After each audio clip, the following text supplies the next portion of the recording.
I want to tell you something honestly. When I finished reading the full opposition filing, every exhibit, every email, every bond violation report, every PPO denial, every press article, every transcript, every grievance, every prosecutor memo, I felt something I haven't felt once in this entire case. Clarity. Not because the fight is over, not because the outcome is guaranteed, but because for the first time in over 28 episodes, the entire story we've been laying out piece by piece is finally presented to the court exactly as it happened, backed by documents, sworn statements, police reports, prosecutor communications, and admissions the defendants cannot walk back. Everything we've been uncovering, the pressure, the politics, the contradictions, the misuse of process, is now stitched together in one place, in black and white, in the federal record. And it's not subtle. Everything in this episode comes directly from public filed court documents, sworn statements, and discovery produced by the parties. I'm not making accusations or declaring anyone guilty. I'm analyzing the evidence they themselves put into the record. This is commentary and opinion for informational purposes only. This is Delta Deep Dive. Now let's dive a little deeper. The story begins long before the arrest. It begins in August 2022, when Kelly emailed Escanaba Public Safety Director Robert LaMarche at 6:27 a.m. with the subject line, Update. She wrote, I wanted to give you an update on Reed Hyken stalking me. She claimed she had 7 videos of him in my alley, that he was taking pictures of my apartment window, and that after she yelled, Hi Reed, he responded with F you and blow me. She said he's not letting up, and she asked LaMarche for thoughts. LaMarche responded with 4 options. Option 2 was the one that mattered. Upon conclusion of the investigation, the officer can submit a warrant for stalking. The prosecutor would review the case and would either authorize or deny the warrant. He didn't say if probable cause exists. He didn't say if the investigation supports it. He said the officer can submit a warrant, and the next day Kelly wrote back, I would like to proceed with option 2, please. LaMarche replied with, sounds like a plan. I'll be sending down a detective to talk to you today. That detective was Sam Pouliot. He'd already seen Officer Cadenport's report from August 24th, which stated plainly, Reed indicated that his actions were politically motivated. Cadenport concluded, nothing further should be done, but Pouliot proceeded anyway. When he interviewed Kelly, she told him, the fact that she was running for the Delta County Commissioner and was running against David Moyle was where this started. She complained about a podcast, about being called Kelly Cupcake, about political criticism. When Pouliot interviewed Reed, Reed told him exactly what he was doing. I'm taking pictures of a vacant apartment at night, because the law says she has to live there more than half the time. He explained MSP had investigated her residency. He explained he was gathering evidence. He explained it was political. The statute they were using, MCL 750.411H, explicitly exempts constitutionally protected activity or conduct that serves a legitimate purpose. The opposition quotes it directly, and yet Pouliot submitted a warrant request that very same day. That's the beginning of the prosecutorial timeline, and here's the corrected version, exactly as the documents show. The first prosecutor was not Wickman, it was Menominee County Prosecutor Jeffrey Rogg. Kelly began contacting him on September 29th, 2022. She emailed Pouliot asking for Rogg's correct email address. She wrote, I spoke with Menominee County Prosecutor, and he would like all the additional info I have. Pouliot forwarded her the videos to Rogg. By October 18th, 2022, she was already complaining to Rogg. You told me you would compile a file for me and send it to me via email so I could file a PPO. That was in the end of September. You didn't follow through. I have been waiting. She wrote, this case has now been open since the end of August and on your desk for over a month. Will there be any follow-through? By February 21st, 2023, her tone escalated. I have emailed and called, and no one answers me. I want a call by the end of this week, please. She wrote, I feel intimidated and threatened by him. He's gone so far as to write letters to the editor and is relentless on social media outlets. She demanded, "Please contact me."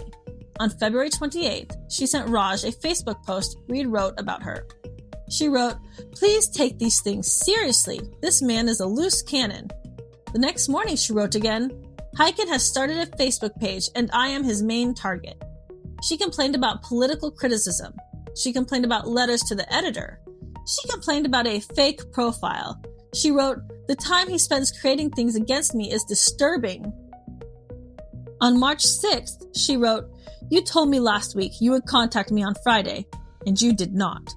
On March 20th, she wrote, "I can't begin to express my frustration with your lack of communication and dishonesty towards me." She wrote, "Reed Hyken is a danger to me." She also wrote, "He continues to obsess over me on social media and through letters to the editor." She demanded, "I want an answer from you on this case this week." On March 22nd, she wrote again, "Please contact me." On March 23rd, she wrote again, "Please give me an answer." And on March 23rd, Rogg finally broke. He emailed her, "I'm planning to issue a stalking charge." She thanked him and immediately escalated her demands. "If at all possible, I would definitely give me peace of mind if Hyken were to have no contact with me and no social media access until this is settled." She added, "He has a history of weapons violations, I believe as well, so no firearms would be appreciated." On March 27th, Rogg wrote, "I've authorized a stalking charge." He wrote, "Mr. Hyken will be arrested, arraigned on the charge, and the bond conditions imposed." He wrote, "If there's a bond violation, I'll be able to add a charge of aggravated stalking, a 5-year felony." On March 28th, Reed was arrested. He was tethered, curfewed, banned from social media, restricted from leaving the state, forced to surrender any weapons, all because of political criticism and constitutionally protected information gathering, and then Kelly weaponized the bond conditions. On April 1st, she reported him for having an active Facebook icon. On April 5th, she reported him for attending a meeting that adjourned past 9 p.m.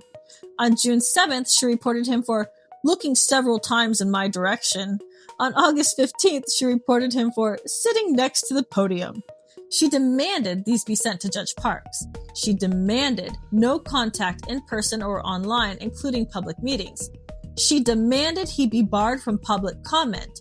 She demanded he not talk about me anymore, ever. Escanaba Public Safety Department repeatedly found no violations. By October 20th, 2023, Rogg told the court he intended to amend the charge to a felony. He filed a nolle prosequi of the misdemeanor in lieu of filing a felony. He told the court he would take care of that. He told Kelly he would file the felony. He never did. By January 20th, 2024, Kelly was demanding updates about the PPO hearing. By August 2024, she wrote, "I haven't heard from you since January." She wrote, "I can't for the life of me understand how you go from 'I won't let you down' to completely ghosting me." She wrote, "You dismissed the misdemeanor in lieu of a felony charge and then never filed the felony." She demanded, "Please send me a response in writing as to why this case has yet to move forward." Rogg responded, "I have elected to exercise my prosecutorial discretion and not further pursue the criminal allegations." He cited the PPO denial. He cited the bond violation dismissal. He wrote, "These judicial determinations suggest to me that the case against Mr. Hyken, if brought before a jury, would likely result in an acquittal." He wrote, "I do not believe there's a public interest in pursuing the case." And that's when Kelly retaliated. She wrote a grievance to the Attorney Grievance Commission. She wrote, "I implore the AGC to do something about this lazy and unethical prosecutor." She wrote, "I'm writing to the governor's office to request she open an MCL 168.207 investigation into removing Mr. Rogg from office." She accused him of forgery. She called him mendacious, bombastic coward. She wrote, "Mr. Rogg must be punished." And then, only after all of this, in September 20th, 2025, the Delta County Prosecutor, Lauren Wickman, reviewed the matter. Her memo states, "Our office would be unable to sustain the necessary burden of proof that the comments made were true threats by proving they were not idle talk or a statement made in jest or a political comment. She declined to authorize felony stalking charges.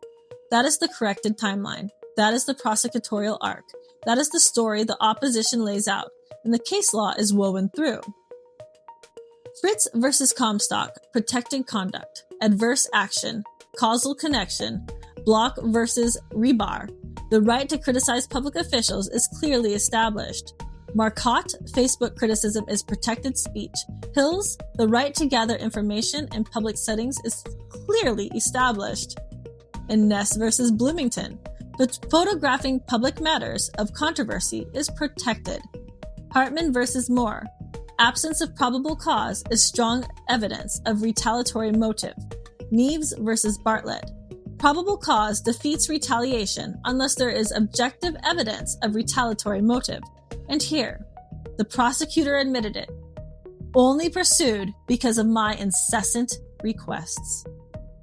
The motion in opposition uses the defendant's own words, their own emails, their own reports, their own admissions, their own memos, their own transcripts, their own exhibits. It shows that this wasn't about stalking. This wasn't about fear. It wasn't about safety. It was about politics. And it was about retaliation. It was about influence. It was about using the criminal justice system to silence a critic. And now, thanks to their own words, the official record reflects exactly that. This has been Delta Deep Dive. Follow for